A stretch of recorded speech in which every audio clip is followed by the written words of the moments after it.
Hi everyone. I'm starting with 4 hours. Today is April 15th.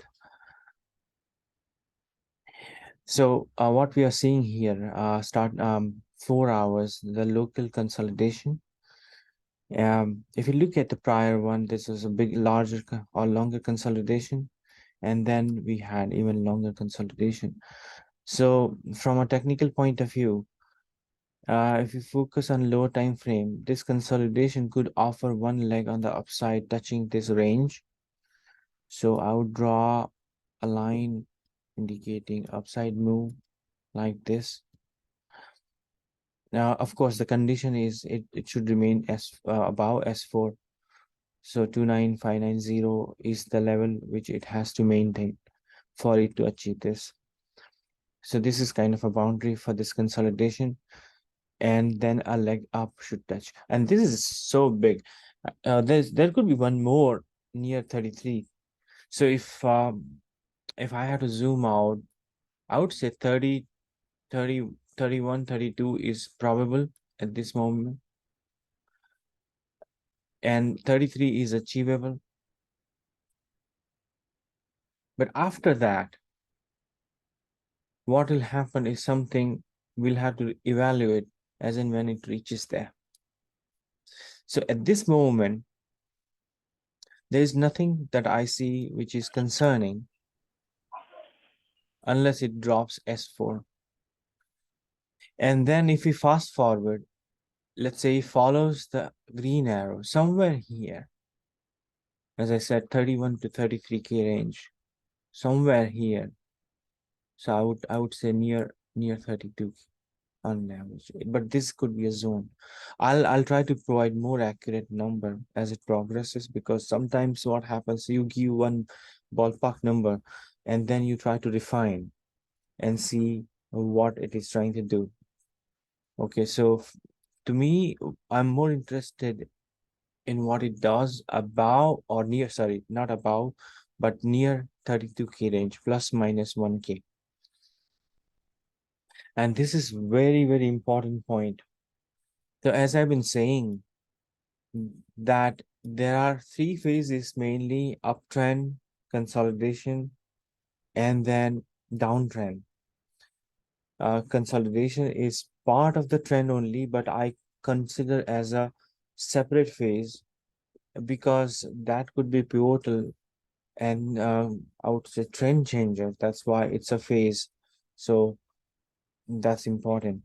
So, but usually people just call two phases, uptrend or downtrend, but I don't think that way, simply because it's not that it touches the top and then goes down. So there is always a consolidation phase. And I also consider consolidation phase as a separate phase because that's where the planning happens. The boundary of consolidation phase, which I mentioned here, let's say if this is the consolidation phase, this is the boundary, and this is a consolidation phase, and this is the boundary. So in this case, these levels decide whether it will go up or down. Depends on what level, what side it breaks. So that's how there are three phases, and Interrupting. I had to mute everyone.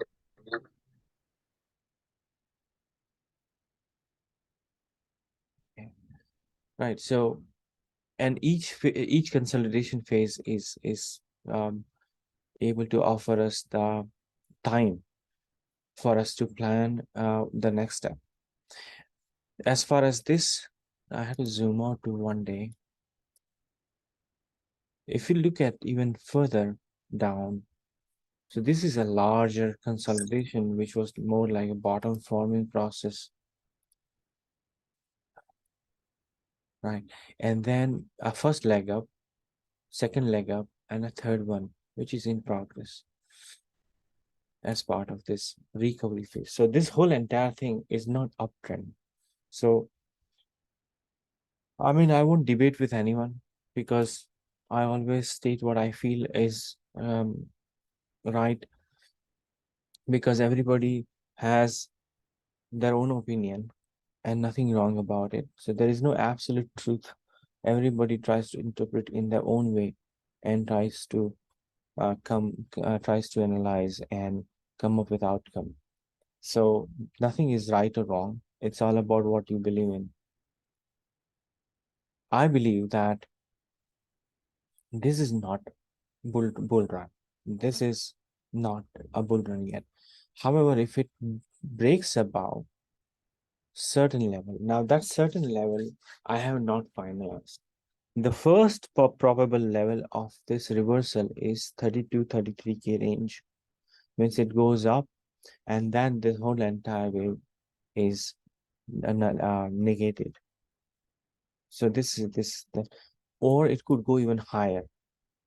But if 33K and higher is good enough for us to believe that this is not just that kid bounce, but a substantial bounce.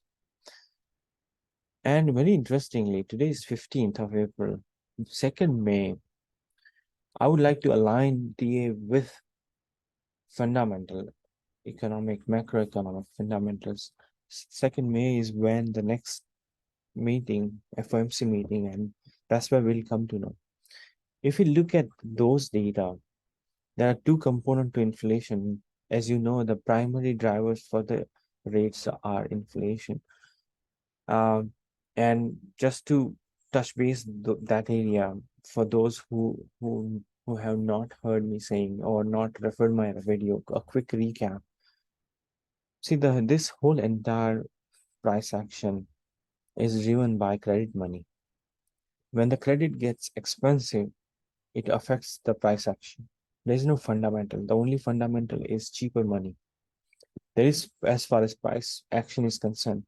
So not to mix up with the fundamental of the crypto, which is about developing features, developing products. Those are there. Those are solid. Those are positive. And those were solid even in 2018 during the bear phase. Those were solid even during the 2022, right? So point is, since crypto started, you know, started or in existence, there is always a positive change, broadly speaking. Of course, there are bad players and did bad things, and they ruined some of the investors and so on. But broadly speaking, there is progress. But then why there are cycles? As you could see, there are different cycles. So the fundamental of crypto is positive as far as the future development is concerned, awareness is concerned. Everything is positive about that. We don't have to count bad players, like couple of bad players, FTX, Luna. We don't have to count them because there are always exceptions.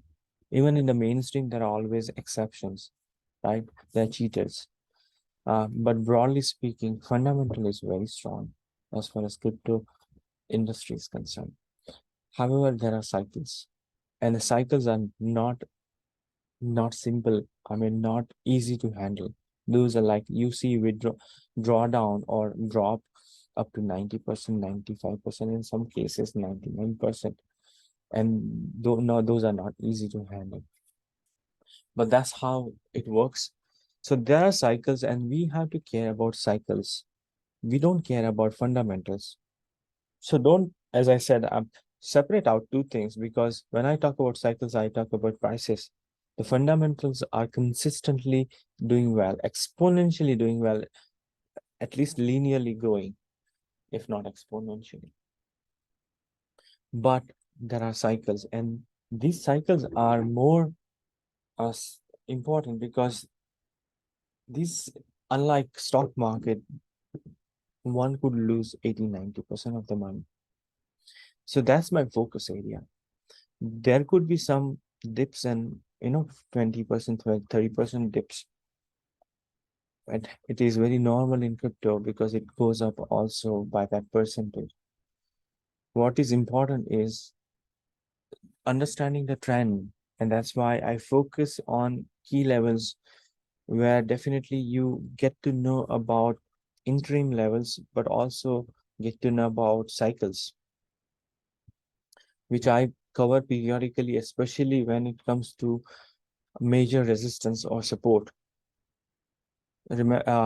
So when it now, because I have to talk about macro, and we'll talk about more when the weekly. At this moment, there's nothing wrong about Bitcoin, right? It is making progress. There is absolutely no concern. It is sitting here. Um, as far as recovery trend is concerned, as you could see. But when you look at lower time frame, 1 day, and anything below 1 day is noise. Even 1 day is noise. I often say that, but it's important that at least we track 1 day. Sometimes I track 12 hours just to get a pulse, but no one should go below 1 day to understand crypto, in my opinion, because otherwise it's full of noise. Okay, so this support on a 1 day time frame is super critical. If this is broken, then it could go deeper and touch S3 or retest 26K or even 25K. It is possible all the way here. Now, the scenarios that I'm thinking of, maybe I'll explain on weekly time frame because this is too crowded, there are too many lines. So, but I switch to high time frame and explain the scenarios that I'm thinking, probable scenarios. I mean, possible scenarios, and then I'll try to give probability. So that way, because you could think of n number of scenarios, but then you have to give probability that what is the likelihood of that occurrence, because that's the factor um, decide what to do, not as an advice, but probabilistically, it gives that clarity. It's about weightage, right? It's not about certainty. Okay, so 1 day looks okay, as I said. If you look at its hitting key levels, pretty satisfactory. It consolidated and shot up from resistance level. There was one dip survived, didn't break down. It remained above S3, then consolidated at this R2 base, and then shot up. And now it's just, then I added this level because when it goes up, you have to add another support level.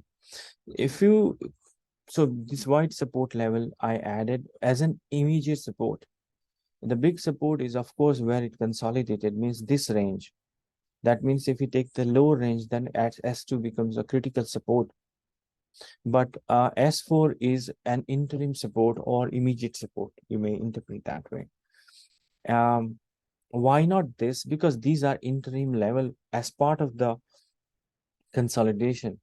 Because you have to consider the lower boundary of consolidation as the key support.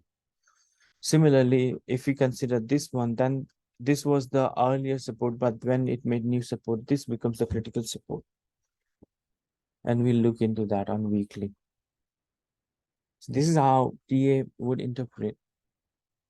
In this case, yeah, S4 is immediate support. So let me zoom out and go to weekly to understand what it's trying to do. Okay, so this scenario was ruled out, so we can remove it. In fact, we can use it here because there is always a chance here, right? But remember, these are dotted lines, not a strong line. And say now we can remove it. We still believe that these are more solid lines. I think I should make it a little bolder like this. Yeah. These are dashed line, these are dotted line. Um,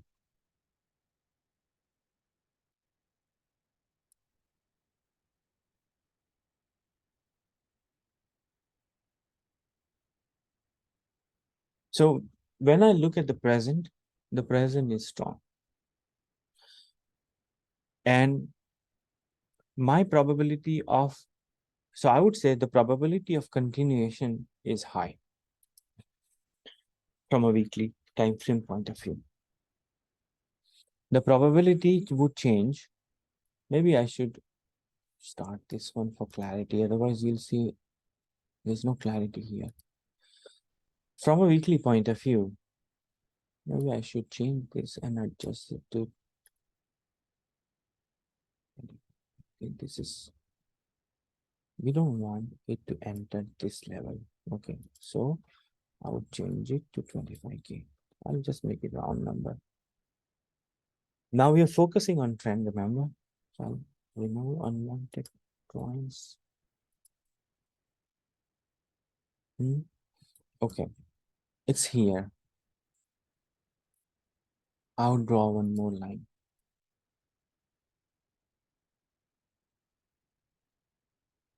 33K.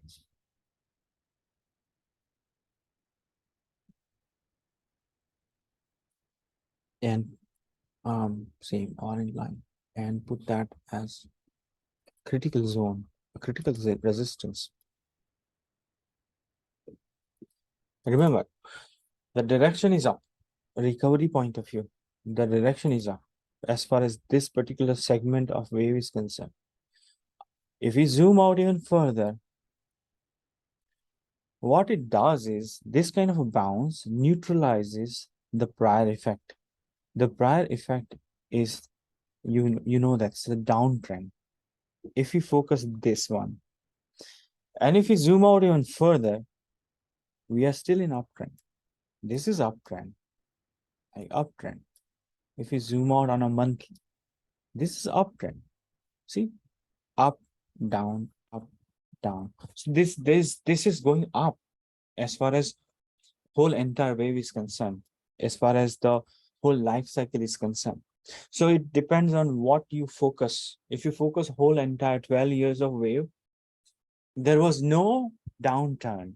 There was no bear market.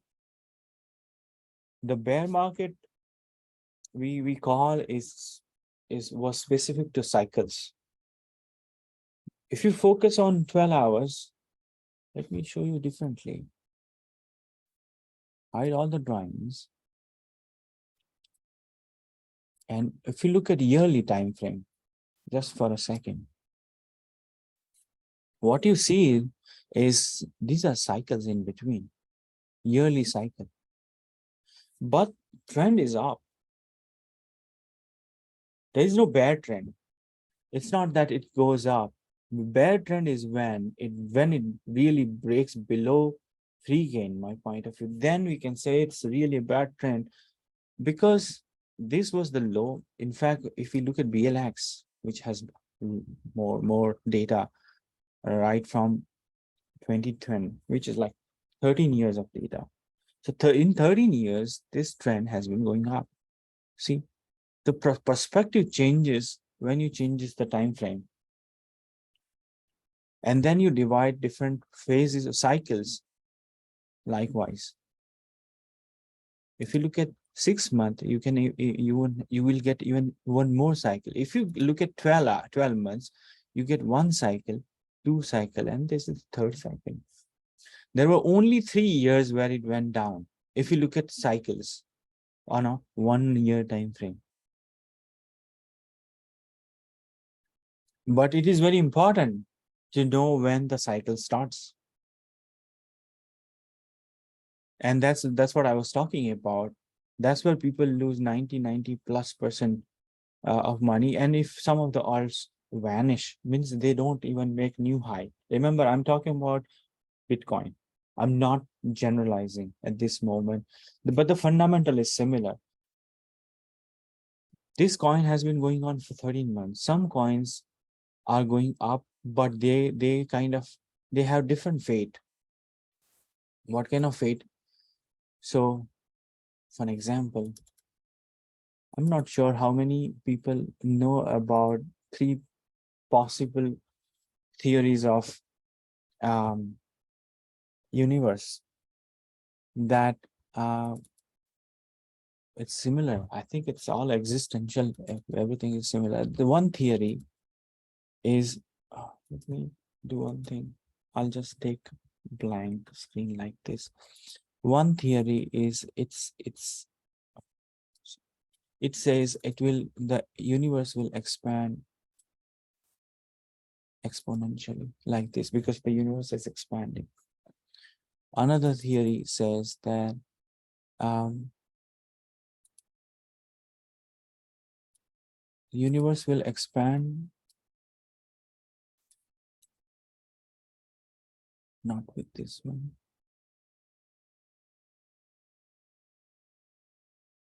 I'll come back to Bitcoin. Don't worry. I'll just take a minute. Expand like this and then collapse like this. Right? Oops. There's another theory. There is third theory which says Bitcoin, sorry, universe will expand and then flattens like this. I mixed, I think you will get it right. So I don't have enough space, so bear with me. In this case, universe will expand and then flattens, means there's nothing, dead plus. This is like Big Bang and then Big Crunch theory. And this theory says ever expanding universe. Anyways, so Bitcoin point of view, what I'm saying is this is like uh, the wave is expanding, but eventually this wave will stagnate. If you look at 12 months, it's slowing down.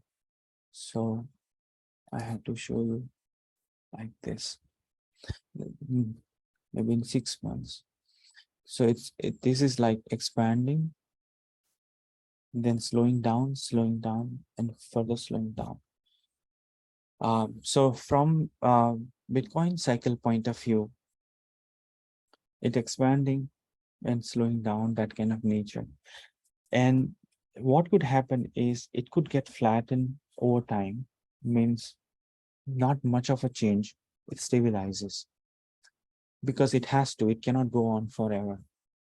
So that model, the last model that I mentioned, where it expands but then stabilizes somewhere in future, right?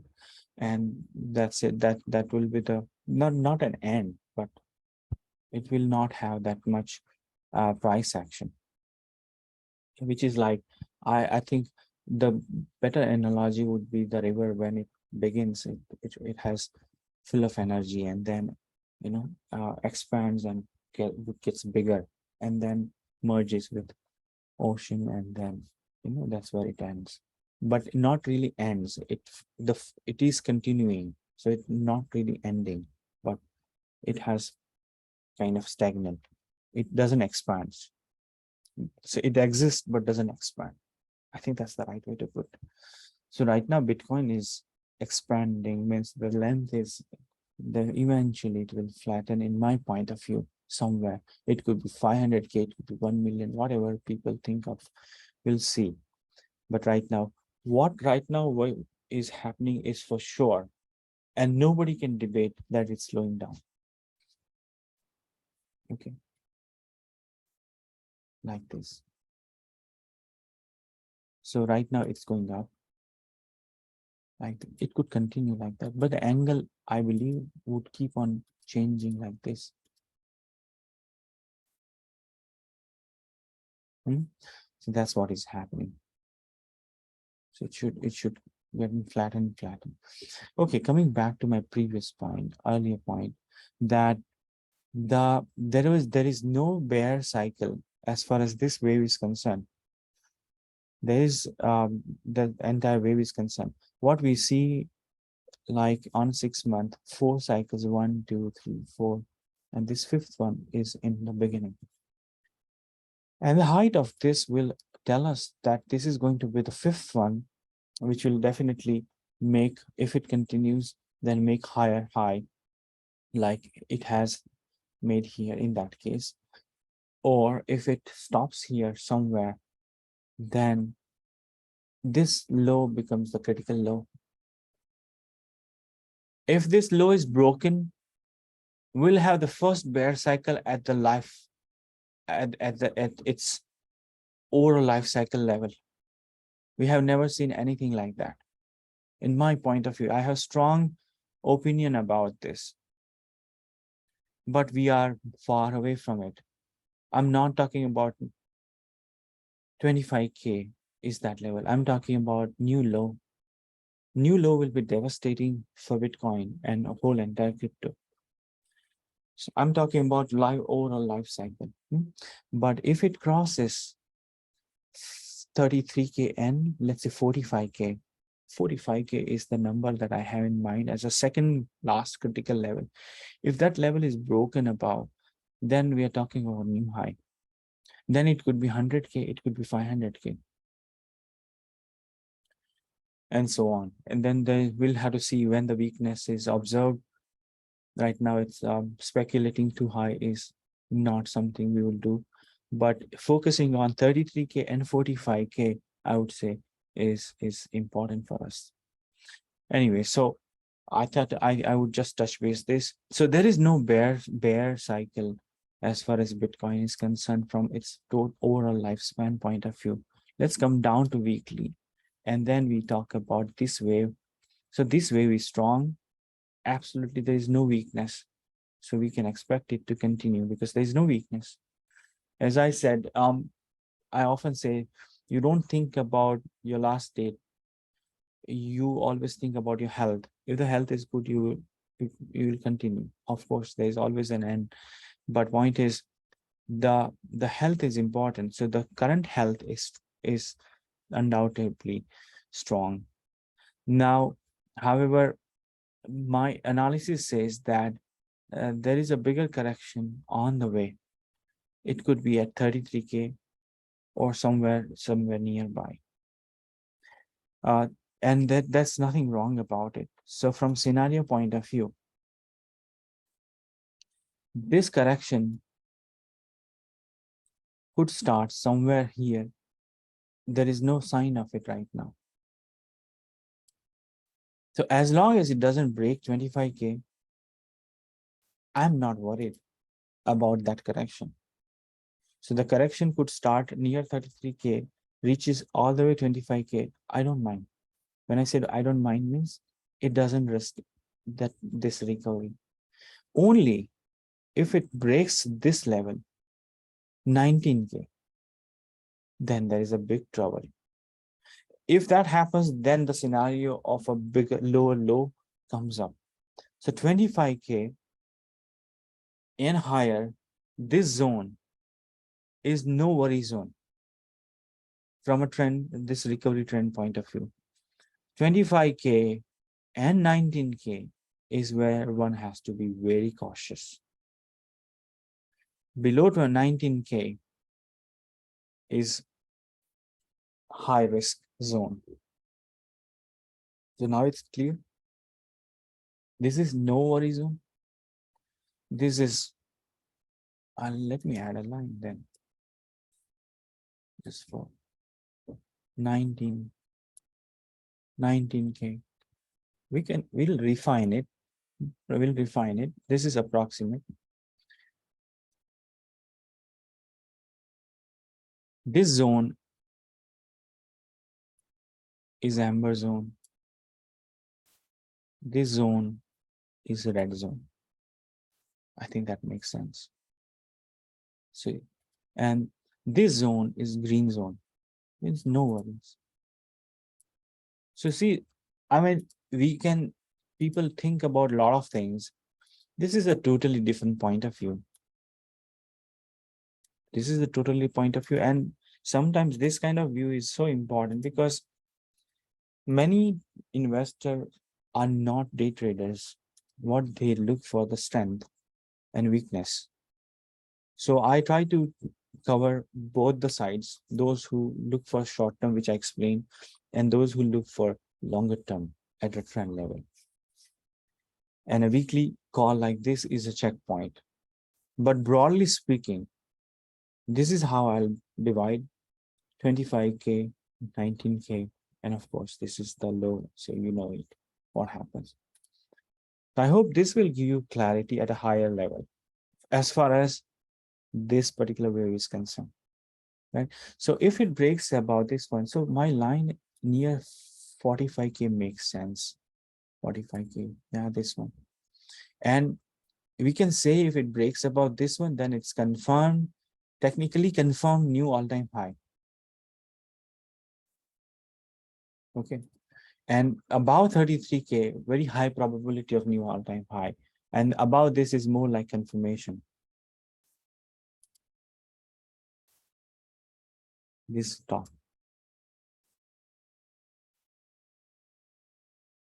Should we make it a little round figure? Yeah, we can do 500. It's kind of a confirm, technically confirm from a technical point of view, confirm new all-time high. Right? So I'm not trying to say I'm not pessimistic. It's not about being pessimistic or optimistic. It's not about being bullish or bearish.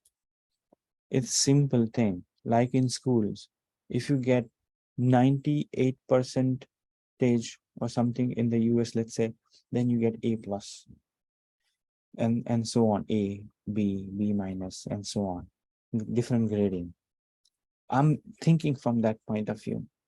So this is, we don't want to complicate that much. I'm simply saying that this is green zone, no worry zone. This is monitoring zone, means a potential risk, and this is high risk zone. So this is simple. Okay. And then this is high probability. I believe I covered everything from a Bitcoin point of view and life cycle point of view. Right. And just to reiterate that this is a counter trend to this trend. And remember, this is a counter trend to this uptrend. So everything is relative. You know what I'm saying? This is uptrend going on for years. And this is just a counter trend as part of that uptrend, which I mentioned. And then you zoom in, then you say, this is my downtrend, and this is a counter trend to the downtrend. If you zoom in further, this is my uptrend, and this is my counter trend to this uptrend. Got it? So this is how one has to. So when someone says I'm bullish, bearish, they are not telling the full story. They have to say what time frame, what wave you're talking about. You always ask that question. Without that question, being bullish or bearish is useless, right? Anyways, I explained in detail how we interpret what uptrend, downtrend, consolidation. Then I divided different zones for your ease. So this is so easy now to interpret how it looks like, and so on. Right. So I think this is good enough for Bitcoin in my point of view. Ask me any question after this recording. I'm happy to answer any question you might have.